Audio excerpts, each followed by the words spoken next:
Bonjour à tous, pour ceux qui ne me connaissent pas, je m'appelle Vincent, je suis moniteur à l'école de voile Coaching Plaisance. La vidéo que vous allez voir, c'est une vidéo qui fait partie d'une série de 30 vidéos, initialement réservée aux élèves de Coaching Plaisance. Ça a été tourné il y a 2 ans, c'était sur le parcours Capitaine Catamaran, mais là, elles vont être mises en ligne gratuitement sur la chaîne YouTube et ça fait l'objet d'un grand jeu, le jeu Coaching Plaisance. Donc si vous voulez jouer au jeu, 3 rendez-vous par semaine, le mardi, le jeudi et le samedi à 19h30. Il y a des questions à la fin des vidéos. Les règles du jeu sont expliquées sur le site coaching-plaisance.com. Il y a un petit bouton rouge. Vous cliquez dessus et il y a les règles du jeu pour ne pas être éliminé. Et puis, qu'est-ce qu'il y a à gagner? Il y a 3 lots à gagner. 1, le coaching 6 jours catamaran. Premier lot. 2, un coaching d'une journée. Et 3, une splendide casquette. Je vous souhaite un bon visionnage et que le meilleur gagne. Et les questions, c'est à la fin de la vidéo. À bientôt. Donc voilà, comme je vous avais dit, on va voir l'amarrage. Donc là, on est sur Pandy et je vais vous montrer l'amarrage. Là, on vient d'arriver sur le bateau. Donc hier, il y avait du gros temps. Donc j'ai amarré le bateau en mode gros temps ou pour longtemps. Donc on a bien dit, sur Pandy, c'était les 2 Pandy à l'avant et au moins 6 amarrements à l'arrière, différentes.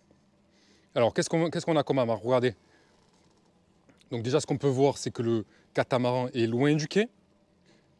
Voilà, parce que même si on est en Méditerranée, il y a un petit peu de marée. Et le fait que quand on est sur Pandy, quand il y a un petit peu de marée, ça peut faire reculer le bateau. Quand la marée descend, ça allonge un peu et ça recule le bateau. Donc on est loin du quai, c'est la première chose. Comment on a fait pour être loin du quai? C'est qu'on a avancé très loin et après, grâce au moteur, j'ai avancé très loin quand j'ai amarré mon bateau. Donc j'ai amarré d'abord la pointe au vent, après j'ai marqué la deuxième pointe. Je leur ai fait du mou, j'ai avancé, j'ai amarré mes pandis, le bateau vraiment loin, j'ai bien amarré mes pandis, j'ai vérifié qu'il n'y avait pas de bout dans l'eau, pas de bout dans l'hélice, et grâce à l'aide des moteurs, j'ai tiré sur les pandis pour pouvoir m'amarrer à l'arrière. C'est-à-dire que les pandis sont bien tendus, et c'est à l'aide des moteurs, parce qu'on est sur un gros bateau, j'ai pas simplement tendu les pandis à la main. Donc là, on va retrouver, c'est pour la partie pandis, donc là, gros temps, pandis bien serré à l'avant, grâce au moteur. À l'arrière, on a nos 6 amarres. Donc, les 2 traversières, on voit là. Elles partent de là et elles vont là-bas. Donc là, ça aurait été bien de faire un tour mort. Là, j'ai un petit taquet. Donc vous voyez, on le voit d'ailleurs, ça coulisse, ça fait ça. Si on n'a pas de tour mort, ça risque de user. C'est-à-dire que l'amarre peut, comme ça. Regardez, on voit là, c'est un peu usé. Donc normalement, faire un tour mort, là, c'était que pour la nuit. Donc on a une première amarre qui est celle-ci. Voilà, je vais commencer à l'enlever parce qu'on va partir en mer.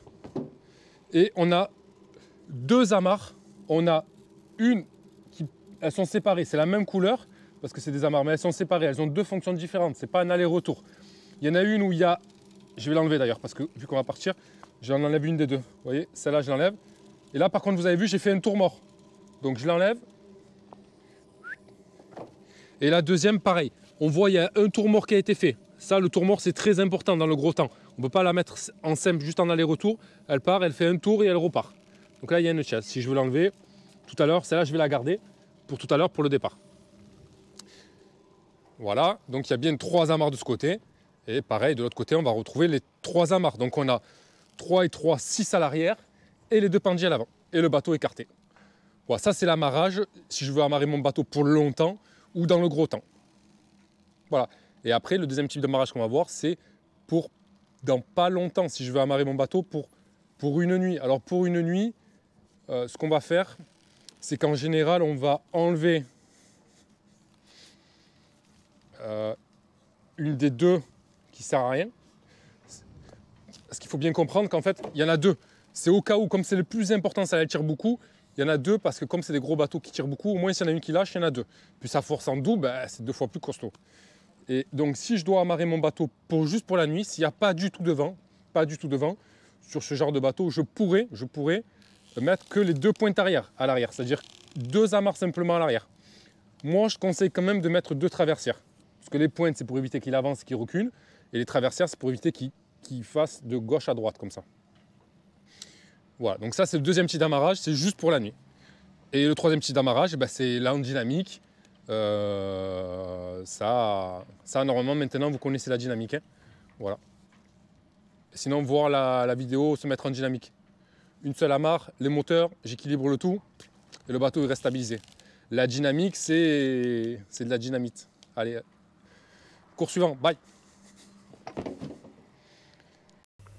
Question 1. De combien est le marnage maximum à Marseille? Réponse 1, 1 mètre. Réponse 2, 30 cm. Réponse 3, 50 cm. Question 2. Vent de force 7. Choisissez votre configuration d'amarrage. Réponse 1, une pendie plus 2 pointes arrière plus 2 traversières. Réponse 2, 2 pendies plus 4 pointes arrière plus 2 traversières. Réponse 3, 4 pendies plus 2 pointes arrière plus 2 traversières. Question 3. Quittant la pendie. Réponse 1, à l'aide du vent. Réponse 2, les moteurs en marche arrière. Réponse 3, à la main. Voilà, c'est la fin de cette vidéo sur l'amarrage sur pendie. On se revoit très bientôt pour l'amarrage en longside. Allez, à bientôt!